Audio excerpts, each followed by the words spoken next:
suis paysan et donc membre de la Confédération paysanne dans laquelle nous défendons l'agriculture paysanne et avec Via Campesina. Et à travers notre modèle d'agriculture paysanne, pour moi biologique par ailleurs, nous défendons une agriculture respectueuse de l'humain, c'est-à-dire garder des paysans à la terre, de la qualité de l'alimentation, de l'eau et de l'environnement. Et donc tout ça, c'est déjà un moyen de lutter. Quand on lutte pour la souveraineté alimentaire ici, on lutte contre les 4 millions de tonnes qui arrivent chaque année en France pour nourrir le bétail français et européen et pour faire de l'agriculture hors sol. Donc nous déplaçons notre accaparement de terre dans les pays du Sud et nous provoquons le réchauffement climatique, l'expulsion de paysans, des indigènes, etc. Donc la lutte pour ça, c'est aussi une agriculture, c'est aussi une lutte contre l'accaparement de terre. Quand nous luttons, comme l'a dit mon voisin, contre la ferme des 1000 vaches, demain 20 fermes des 1000 vaches et des fermes de 18 ou 20 000 vaches en Europe, nous luttons contre l'accaparement de terre ici et ailleurs parce que nous avons déplacé et par la colonisation ailleurs notre accaparement de terre et nos pollutions. Et donc, à travers ça, on lutte contre le fait qu'on provoque des réfugiés climatiques, contre les expulsions des indigènes, des paysans, etc.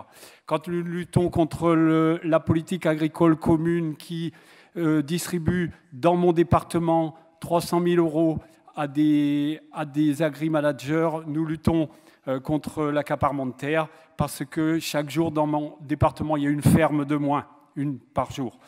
Et il y a des luttes un peu plus symboliques directement sur l'accaparement de terre. D'abord, nous, on est confrontés à deux systèmes. On accapare les terres ailleurs et on artificialise les terres en France, notamment par des projets, des grands projets inutiles, genre l'aéroport de Notre-Dame-des-Landes, puisqu'il y a un aéroport qui existe, qui peut très bien faire l'affaire. C'est une lutte longue et que j'espère on va gagner. Et sur ces terres, il y a actuellement des agriculteurs alternatifs qui cultivent des oignons bio pour eux-mêmes, mais pour les réfugiés, etc., sur les terres de Notre-Dame-des-Landes. Donc ça, c'est aussi un exemple. Nous accompagnons les paysans en Palestine sur le fait qu'ils puissent continuer à aller faire leur cueillette au bord de la colonisation. C'est aussi une autre forme d'accaparement de terre qu'on n'a pas cité ici, au Moyen-Orient et ailleurs, mais particulièrement en Palestine. Et puis nous luttons contre l'artificialisation des terres sur des golfs, sur des zones, les zones commerciales pour importer d'ailleurs d'autres choses, qui sont très souvent inutiles, en tout cas qui n'encouragent qu'à la consommation de l'importation, qui sont aussi une lutte contre l'accaparement de terre et une lutte contre la destruction des petits paysans, des petits artisans ici. Voilà, j'ai essayé de faire. Et la conclusion, puisque mon camarade Michel, qui était de Acter, qui disait tout à l'heure, il n'y a pas beaucoup de perspectives, disons, joyeuses. Alors, effectivement, nous allons gagner Notre-Dame-des-Landes, je l'espère, avec un certain nombre de gens ici. Mais il faut aussi que demain, on fasse avancer les directives volontaires pour qu'un certain nombre de directives volontaires se transforment en contrainte, parce qu'il faut arrêter demain tous